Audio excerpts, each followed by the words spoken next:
Bismillahirrahmanirrahim. Block 7, CFRC 13. Effective communication during consultations. Shared decision making. Effective communication means listening actively, speaking clearly, showing empathy, ensuring patient understanding, and involving patient in decisions. It improves trust, adherence, and outcomes. पहले step में patient को greet करना है, अपना introduction देना है, patient की identity confirm करनी है, ensure privacy of the patient and ask open ended questions. Next step है history taking with active listening.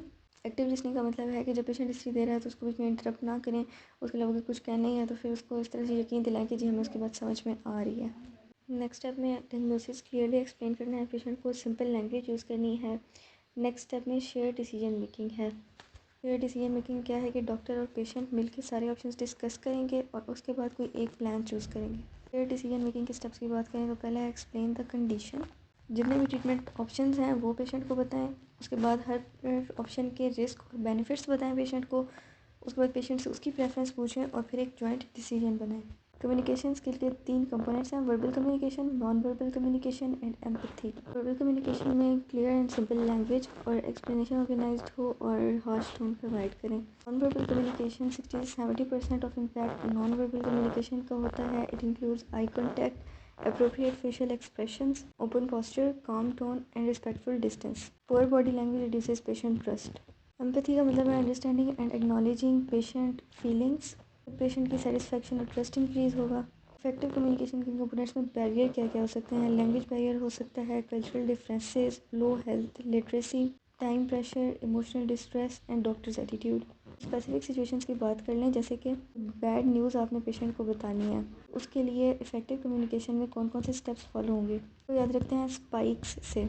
Spikes में पहले एस है सेटिंग, इसमें इन्वायरमेंट प्रिपेयर करना होता है, पेशेंट की प्राइवेसी इंश्योर करनी होती है, उसके साथ आई कंटेक्ट करना है, अगर वो अलाउ करे कि मेरे फैमिली मेम्बर्स आ सकें तो उन्हें भी अलाउ करते हैं। स्पाइक्स में पी से परसेप्शन है, इसमें पेशेंट से पूछना है कि उसे पहले से क्या पता है, इससे पेशेंट का अवेयरनेस लेवल भी पता चलता है और कोई मिसकंसेप्शन है अगर पेशेंट को तो वो भी पता चल जाता है। स्पाइक्स में आई से इन्विटेशन है, इसका मतलब है कि पेशेंट से पूछना है कि वो कितनी डिटेल चाहते हैं। कुछ पेशेंट्स फुल डिटेल चाहते होते हैं, कुछ लिमिटेड डिटेल चाहते हैं।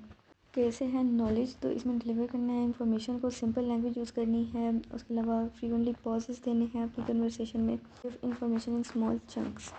ई से एम्पैथी है, एम्पैथी शो करें पेशेंट को, do not change the topic and do not give false reassurance. Last में होती है स्ट्रेटजी एंड समरी। पर पेशेंट इमोशनली स्टेबल हो जाए तो उससे नेक्स्ट स्टेप डिस्कस करने हैं, उसको पूरा ट्रीटमेंट प्लान समझाना है, फॉलोअप्स अरेंज करने हैं और सपोर्ट प्रोवाइड करनी है। अगर किसी एंग्री पेशेंट के साथ डील कर रहे हैं तो उसकी सिचुएशन में stay com, listen without interrupting, acknowledge feelings, avoid argument and offer solution.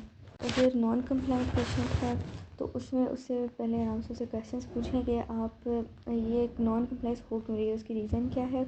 उसके बाद बैरियर्स जो हैं वो आइडेंटिफाई करने, दोबारा से पेशेंट को समझाएं कि ये कंप्लाइंस क्यों ज़रूरी है।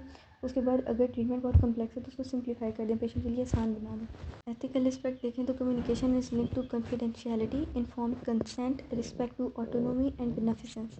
क्लिनिकल प्रैक्टिस में इफेक्टिव कम्युनिकेशन की इंपॉर्टेंस क्या है? It improves diagnostic accuracy, improves adherence, reduces medical errors, reduces ligation, increases patient satisfaction and improve healthcare outcomes. Public health and system impact देखें तो गुड कम्युनिकेशन से अननेसेसरी इन्वेस्टिगेशंस कम हो जाएंगी, hospital admissions कम हो जाएंगे, क्रोनिक डिजीज़ कंट्रोल इम्प्रूव होगी और health care cost कम हो जाएगी।